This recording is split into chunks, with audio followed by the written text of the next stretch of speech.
بسم اللہ الرحمن الرحیم الحمدللہ رب العالمین والصلاة والسلام علی سید الانبیاء والمرسلین الصلاة والسلام علیک یا رسول اللہ وعلی آلہ وصحبہ۔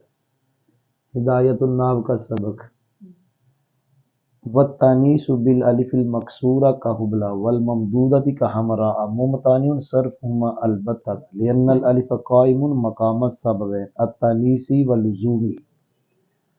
پچھلے سبق میں شاید ہم نے نہیں بتایا کہ یہ تنیث موصوف ہے بالالف المکسورہ، مکسورہ خود الف کی صفت، لفظ الف مؤنث سمائی ہے۔ اچھا، یہ موصوف صفت مل کے معطوف ہے، والممدودہ سے پہلے نکالیں گے الف الممدودہ، یہ معطوف ہے معطوف مل کے یہ مطلب موصوف سے مل کے معطوف، یہ موصوف سے مل کے معطوف ہے، یہ معطوف ہے مل کے باجار کا الحاصل کے متعلق کر کے صفت آتا ہے۔ اس سے یہ پتہ چلا معرفہ کے بعد جار مجرور صفت بن جاتا ہے۔ پھر یہ مبتدا ہے، یہ ممتنع اس کی خبر ہے، صرفہما ممتنع کا فاعل ہے۔ البتہ تا میں دو ترکیبیں، ایک مفعول فی ہے، ایک مفعول مطلق ہے۔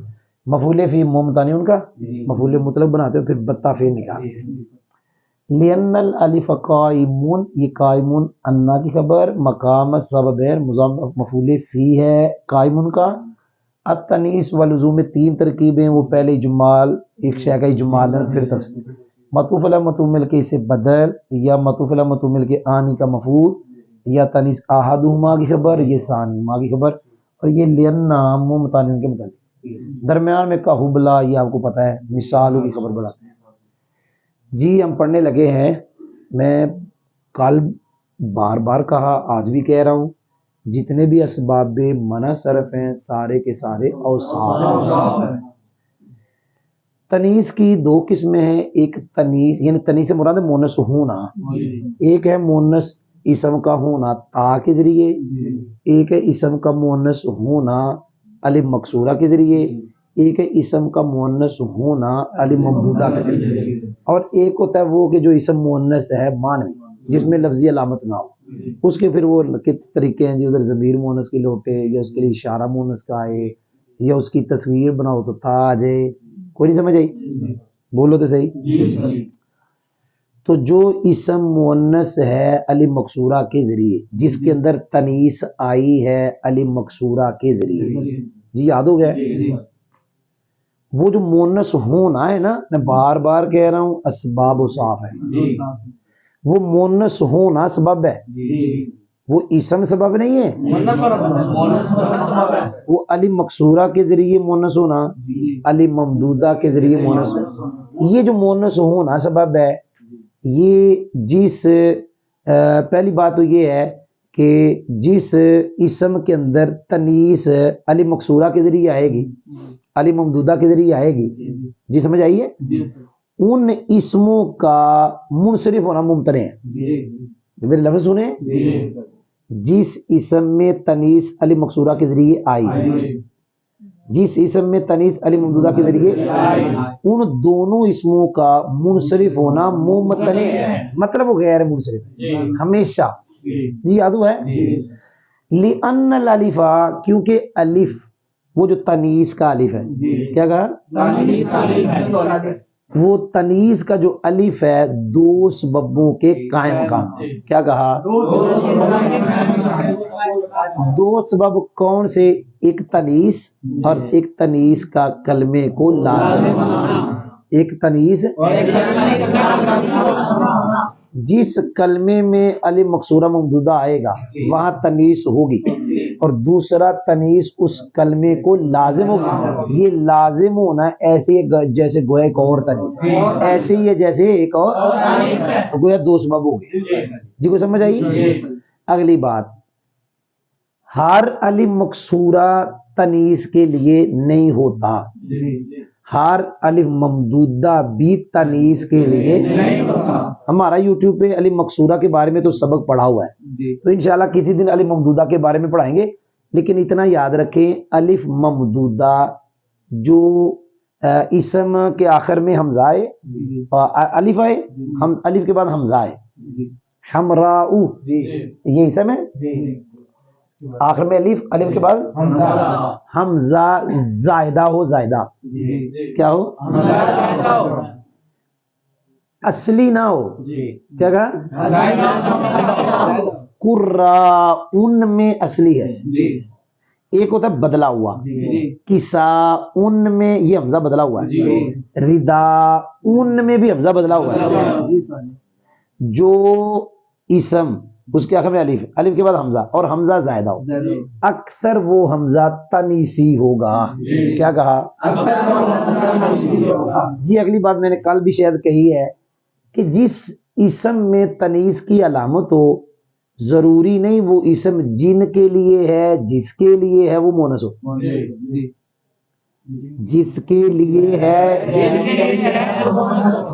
ایسا ضروری نہیں ہے، جیسے طلحہ میں تھا، کیا تھا، طلحہ میں بھی ایسے ہے تنیس کی علامت ہے لیکن جس کے لیے وہ تو مذکر ہے، یہ بھی یاد رکھنا، الف مکسورہ جو تنیس کا ہے، الف ممدودہ جو تنیس کا ہے، جن کے آخر میں یہ آئیں گے ضروری نہیں وہ مؤنث، وہ مطلب وہ لفظ کا مصداق، وہ لفظ جس کے لیے ہے وہ مؤنث یہ ضروری نہیں ہے، جی کو سمجھ بھی آئی کہ نہیں آئی، جی ترجمہ، اور ایسی تنیس جو الف مکسورہ کے ذریعے حاصل ہونے والی اور ایسی تنیس جو الف ممدودہ کے ذریعے حاصل، ان دونوں کا صرف، اصل میں دونوں کا صرف نہیں، یاد رکھیں میں نے بار بار کہا منصرف گیا وہ تو اسم ہوتا ہے اور یہ تو وصف ہے، یہ تو کہتے گئے ہو، ایسی تنیس کیا کہا، جو الف مکسورہ کے ذریعے حاصل ہونے والی اور جو حاصل ہونے والی الف ممدودہ کے ذریعے، ان دونوں کے اسم کا، ان دونوں صرف ممتنع ہے، ان دونوں کے اسم کا منصرف ہونا ممتنع ہے ہمیشہ، ان دونوں کے اسم کا، ان دونوں کے منصرف ہونا ممتنع ہے کیونکہ الف دو سببوں کے یعنی تنیس اور تنیس کا لازم ہوتا ہے، کس کو، کلمے کو، میری مراد تنیس اور تنیس کا کلمے کو لازم ہونا، دو سببوں میں سے پہلا تنیس ہے، دو سببوں میں سے دوسرا تنیس کا کلمے کو، یہاں مقدر نکالے لیل کلمہ، اس ضمیر کا مرجع تنیس ہے، اما المعرفۃ فلا یعتبر فی من الصرف منها الا العالمیۃ وتجتمع غیر الوصف، جی ترکیب آسان ہے سب پڑھ دو، اتنا بتا دو الا العالمیۃ یہ مستثنی مفرغ ہے، اس کا نائب فاعل ہے لا یعتبر، پھر کہہ رہا ہوں اسباب منع صرف سارے کے سارے اوصاف، یہاں معرفہ سے مراد ہے معرفہ ہونا، جی معرفہ ہونا، اس کی آگے اقسام ہے 7، معرفہ وہ مطلب معین شے کے لیے لفظ کا ہونا، اس کی آگے اقسام ہے 7، ان اقسام میں سے صرف منع صرف میں جو معتبر ہے وہ علم ہے، نہ ضمیر نہ اشارہ نہ موصوفہ، یہ تین اس لیے کہ یہ تینوں مبنی ہیں اور ہم تو وہ پڑھ رہے ہیں جو غیر منصرف کے اندر مطلب آئے گا، اور غیر منصرف معرب ہوتا ہے مبنی نہیں ہوتا، الف لام والا اور جس کی اضافت ہو وہ تو غیر منصرف کو منصرف بناتا ہے یا منصرف کے حکم میں کرتا ہے، ہم نے تو غیر منصرف پڑھنا، یا والے پہ وہی حکم لگتا ہے جو الف لام والے پہ، جب الف لام والا یہاں غیر منصرف کا سبب نہیں بننا تو پھر یا والا کیسے بنے گا، پیچھے ایک ہی رہ گیا الف، آپ نے سنا ہی، معرفہ کی 7 قسمیں ہیں، 7 میں سے منع صرف میں لا یعتبر کسی کا مگر الف، جی یاد ہوا ہے، آگے وہ قاعدہ جو ہم پیچھے وصف میں پڑھا تھا، وصف علم کے ساتھ جمع نہیں ہوتا، ادھر پڑھیں گے علم وصف کے ساتھ، یعنی وصف کے غیر کے ساتھ جمع ہوتا ہے، وصف کے ساتھ جمع رہا معرفہ، پس منع صرف میں معرفہ سے اپنے کو کڈو کسی قسم کا اعتبار مگر علمیت کا، اور وہ علمیت جمع ہوتی ہے وصف کے غیر کے ساتھ، اب غیر کتنے ہیں وہ بعد کی بات ہے، وصف کے غیر کے ساتھ، جی یاد ہو گئے، اما العجمۃ فشرط ان تكون علما في العجمہ وزائدۃ على 3 احرف كابراہیم او ثلاثیا متحرک الاوز کشطر فلجا منصرف لعدم العلمیہ ونوح منصرف للسکون نوشا، اجما کا لغوی معنی گونگا ہونا، اصطلاحی معنی ہر وہ اجمی لفظ جو عربی میں استعمال ہونے والا، بھئی ہم وصف میں پڑھنا ہے، یا کہہ لو اجمی کا عربی میں استعمال ہونا، مستعمل ہونا، ہونا یہ وصف ہے، اجمی کا عربی میں استعمال یہ ہونا وصف ہے۔ اجما کے منع صرف میں اثر کرنے کی شرط، اجما کے غیر منصرف کا سبب بننے کی جی دو شرطیں ہیں۔ پہلی شرط ہے کہ اجما میں علم ہو، اجما آگے دوسری شرط دو میں سے ایک ہے، یہ ہے پہلی شرط اجما میں علم ہو، آگے دو میں سے ایک، جی وہ دو کون سی؟ زائد علی الثلاثہ اس کے ساتھ ہو جائے وہ اجما میں علم، یا اس کے ساتھ ثلاثی متحرک الاوصف، یہ دو ہیں جی زائد علی الثلاثہ ثلاثی متحرک، ان میں سے ایک اور یہ ضرور، ان میں اختیار اور یہ لازم۔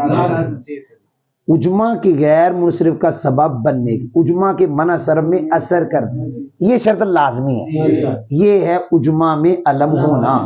آگے ان دو میں اختیار ہے، چاہے یہ ہو زائد علی الثلاثہ ہو، ابراہیم میں پہلی تو لازمی ہوگی، یہ اجما میں علم ہے، اور زائد علی الثلاثہ، شاتارو یہ دیار بکر، وہاں کوئی قلعہ ہے دیار بکر میں، یہ عجم کا کوئی شہر ہے، وہاں قلعہ ہے اس کا نام ہے شاتر، پتہ چلا اجما میں یہ علم ہے، اور دوسرا ان میں سے یہ ہے۔ آپ نے سنا ہے کہ نہیں سنا؟ آگے جا رہا ہوں، میں وہ مثالیں دوں گا کہ جہاں شرط پہلی پائی جائے دوسری نہ پائی جائے۔ یہ لفظ ہے نوحن، کیا لفظ ہے؟ اس کے اندر دو سبب ہیں، کیا ہے؟ علم بھی ہے اجما بھی ہے، لیکن اجما کی ایک شرط ہے کہ اجما میں علم ہے، لیکن آگے دو میں سے کوئی بھی نہیں، نہ زائد علی الثلاثہ نہ ثلاثہ۔ لی جامن، یہاں جو ہدایتنا والے کا انداز ہے وہ کہتے ہیں اس میں پہلی شرط نہیں ہے اور اجما میں علم، ہاں ان میں سے ایک ہے زائد علی الثلاثہ۔ جی یاد ہوا؟ یہاں ایک بات ہے، یہ جو ہم نے پہلی شرط کہی نا کہ اجما کے منع صرف کا سبب بنے کی شرط ہے کہ اجما میں علم، اس کے اوپر ایک بات ہے کہ بڑی کتابوں میں، ویسے بڑی کتابوں میں بھی آتا ہے، حاشی میں بھی لکھا ہوا ہے، قالون ایک لفظ ہے، کیا لفظ ہے؟ یہ رومی زبان کا غالباً لفظ ہے، اس کا معنی ہے عمدہ، جب رومی زبان میں تھا، عربی میں تو قاری کی قرات بڑی عمدہ تھی، اس کا نام پڑ گیا قالون۔ سوال یہ ہے کہ اب یہ غیر منصرف ہے، اس میں ایک سبب علم ہے ایک اجما ہے، تو اجما کی شرط تو یہ لگائی آپ نے کہ اجما میں، یہ تو اجما میں علم نہیں ہے، تو اس کا جواب ہے اجما میں علم ہونا دو طرح کا ہے، حقیقتاً یا حکمن۔ حقیقتاً جو ادھر علم ہے، حکمن وہ ہے کہ ادھر سے جب ادھر آیا آ کے ادھر بن گیا علم، لیکن تبدیلی نہیں ہوئی۔ لفظ قالون ادھر علم نہیں تھا، لیکن جب ادھر سے ادھر آیا تبدیلی بالکل نہیں ہوئی تبدیلی، تو اس کو یوں سمجھیں گے جیسے ادھر علم تھا، اس کو کہتے ہیں حکمن علم۔ جی کو سمجھ بھی آئی؟ رہا اجما، اجما کے غیر منصرف کا سبب بننے کی شرط یہ ہے کہ وہ اجما علم ہو، اجما اور کیا کہنا ہے؟ ایک شرط ہوگی نا، تو اور میں دوسری بھی ہے، تین حرف پر زائد ہو یا، اب یہاں وقف نہیں کرنا، اجما کے غیر کا سبب بننے کی شرط یہ ہے کہ وہ اجما علم ہو، اجما اور تین حرف پر زائد ہو یا ثلاثی متحرک الاوصف، اس ثلاثی متحرک الاوصف کا تعلق زائدہ کرنا، اور کیا تین حرف پر زائد ہو یا ثلاثی، اس کی مثال کہ جہاں وہ اجما میں علم ہے اور زائد علی الثلاثہ ہے، ابراہیم کی مثل ہے، اس کی مثال کہ جو علم ہے اجما میں اور ثلاثی متحرک، شاتارو کی مثل ہے، پس لجام منصرف ہے، علمیت کے نہ ہونے کی، نوح منصرف ہے، ساکن اوسط ہونے کی بھی، اوسط کے ساکن ہونے کی۔ یہاں ایک قاعدہ لکھا ہوا ہے کہ لفظ ثلاثی، کیا لفظ ہے؟ یہ یا اس میں نسبت کی ہے. سلاسی کا معنی تین والا. کی معنی کیا معنی ہے؟ تین والا. اچھا اس کی نسبت سلاستن کی طرف. کدھر؟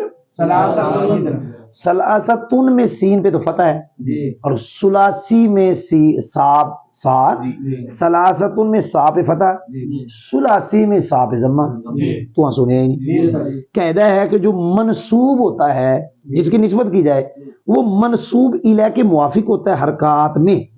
کس میں؟ اور معنی میں بھی. صرف یا کی وجہ سے یا نسبت کی جاتی ہے جس میں تھوڑا سا معنی یہ ہو جاتا ہے والا. پاکستانی وہ حرکات و سکنات وہی ہے, بس مان گیا یا لگی تو یا کی وجہ سے والا پاکستان والا. رضوی رضا والا. جلالی جلال الدین شاہ صاحب والا. لوگوں نے سمجھا ڈاکٹر صاحب والا, اصل زمانہ جلالی دا جلال الدین شاہ صاحب والا. انہوں نے سمجھ نہیں آئی. کون بھائی نہیں سمجھ نہیں آئی کہ نہیں آئی؟ بھائی لفظ جلالی ڈاکٹر صاحب تو آپ جلالی ہیں, تو جلالی کا معنی جلال الدین شاہ صاحب والا, اصل نسبت ان کی طرف ہے. کوئی نہیں سمجھ آئی؟ اچھا ٹائم تھوڑا ہے, سمجھ آ گئی ہے.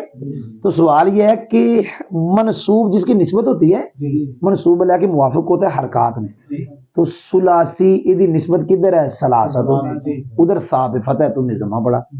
جواب بات آپ کی بالکل ٹھیک ہے, ایسے ہی ہے, لیکن یہ جو ضمہ آیا نا سلاسی کی صا پہ یہ غلط ہے. غلط یہ ضمہ کیا ہے؟ یہ خطا ہے لیکن مشہور ہے. اور قاعدہ الغلط المشہور افصح من الصحیح غیر المشہور. چلو